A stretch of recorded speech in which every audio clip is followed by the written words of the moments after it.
Society, culture doesn't really romanticize the idea of being a single mom because there's nothing to romanticize.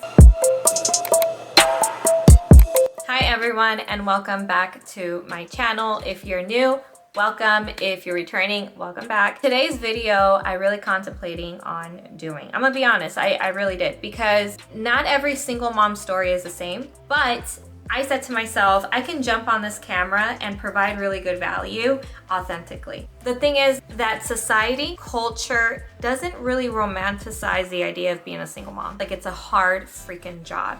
And if I could go from not just having one child by myself, but 2 children by myself with no financial assistance, meaning no child support, no co-parenting, meaning it was just myself, going from living at my parents' house in a 1-bedroom with both my kids, and then leaving and moving into a 4-bedroom home all on my finances and getting married to a healthy relationship. I'm like, okay, I need to say something on a camera where I can provide that hope for that single mom. To sum it all up, I feel very equipped to talk about this subject. I can look back and reflect and see what it was that actually helped me out.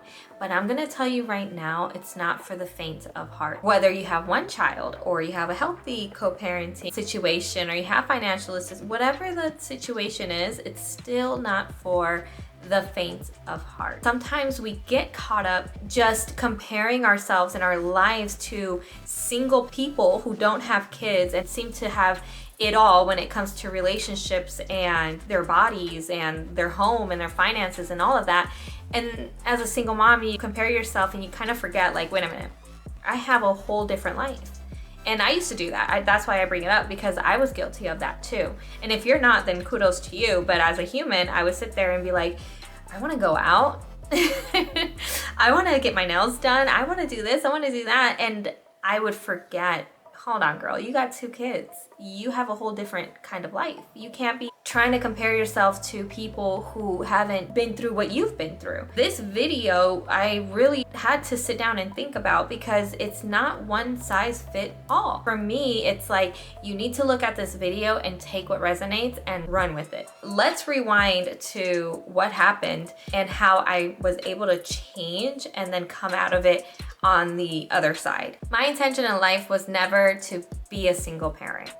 That wasn't part of my blueprint. I didn't wake up one day and I was like, you know what? I feel like being a single parent right now. That never happened. I was actually going to school at the age of 21. I was in college going to med school, and I ended up becoming pregnant on my 2nd semester. And I had to grab all my stuff, leave my dorm, and go to my parents' house. That's where most of my story revolved in. Now, the whole thing with single parents is hope. We hope that the relationship that we're currently in will foster into the healthy relationships we see on television. So we can co-parent, we can be a unit together and raise this beautiful child that had nothing to do with the exterior world. In transitioning to that, I ended up pregnant again. So I had 2 kids by the age of 23.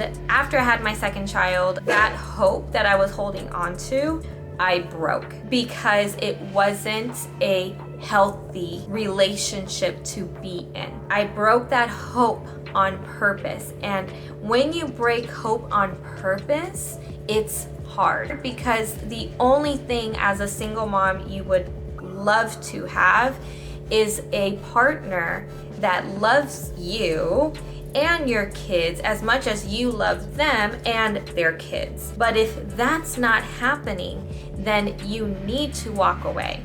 And for me, I had to walk away. I knew that if I fast forward my life 10 years later, which I am now today, I wouldn't be happy or satisfied with the upbringing of my kids being in that toxic relationship. A lot of this I had to think outside in the future and how to be real with myself.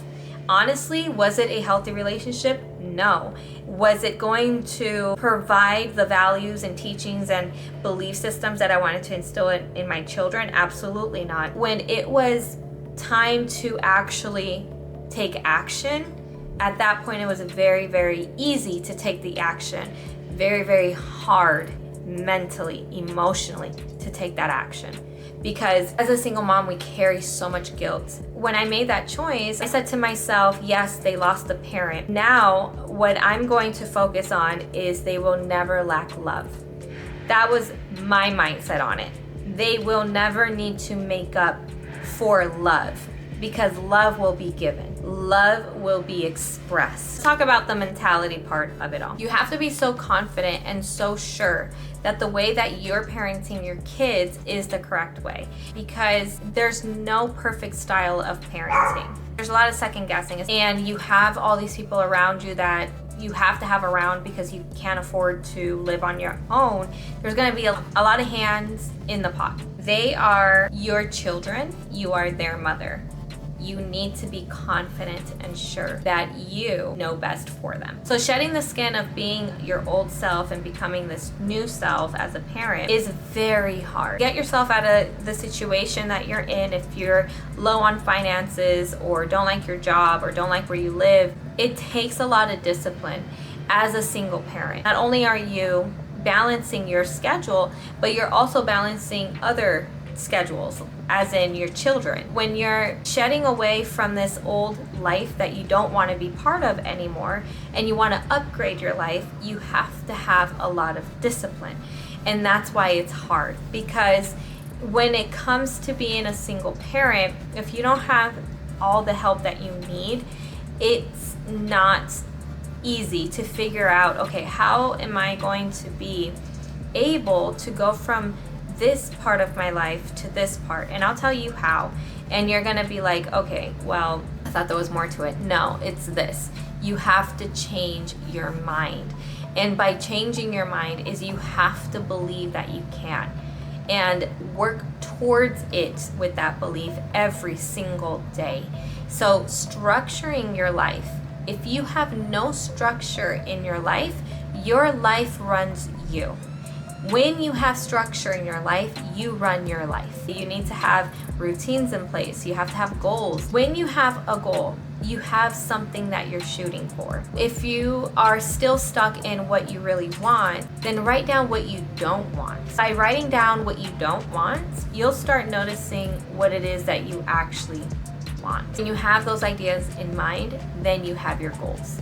And once you have your goals, you can work towards them. It doesn't matter where in life you are right now, that is always going to be temporary. Moving into relationships, I took a vow to be single for a very long time because I had to rebuild myself. I lost myself in a lot of ways when I was dealing with the prior relationship, trying to make it work for everyone involved. Through that transition, I really did lose a lot of myself. And it's sad, but hey, I was 23. I was very young.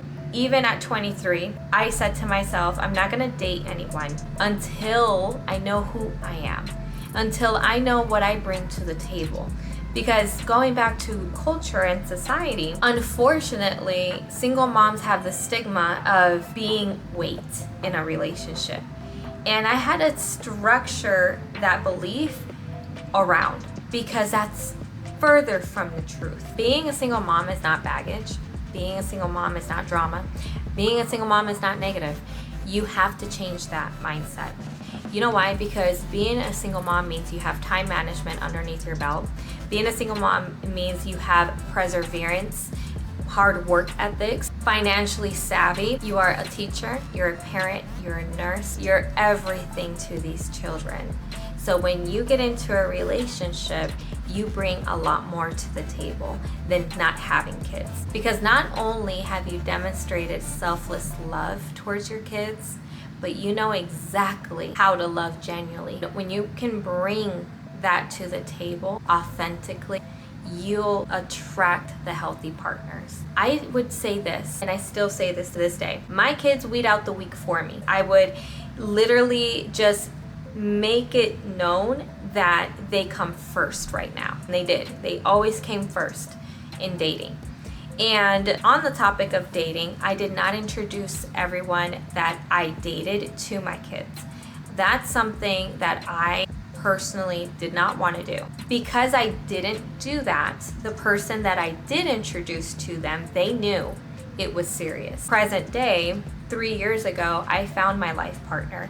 And when he met my children told me, Mom, you're gonna marry him, aren't you? Because they weren't used to meeting everyone that I was talking to. Not that I was talking to a lot of people, but you understand. I wanted to have that be a special moment for me.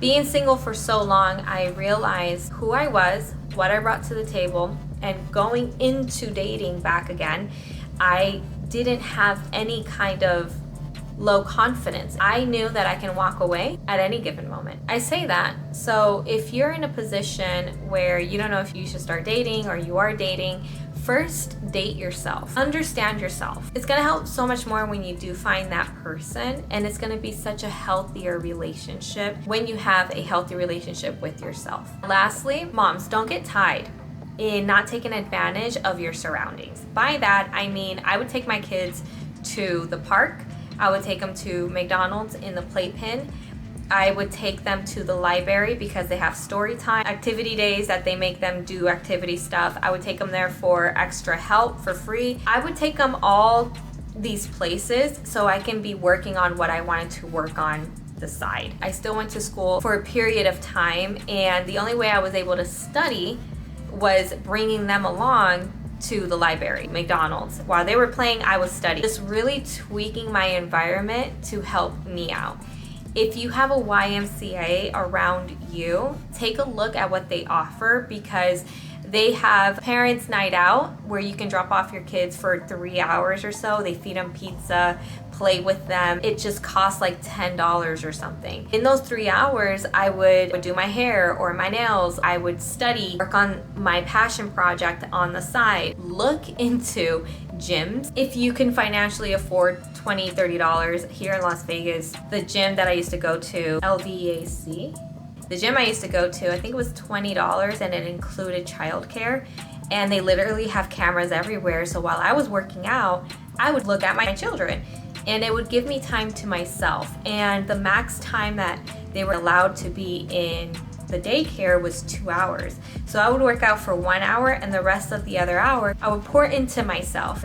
I would read a book that I was interested in. I would write my grateful. I was really taking advantage of just small tweaks like that, just giving yourself time to yourself.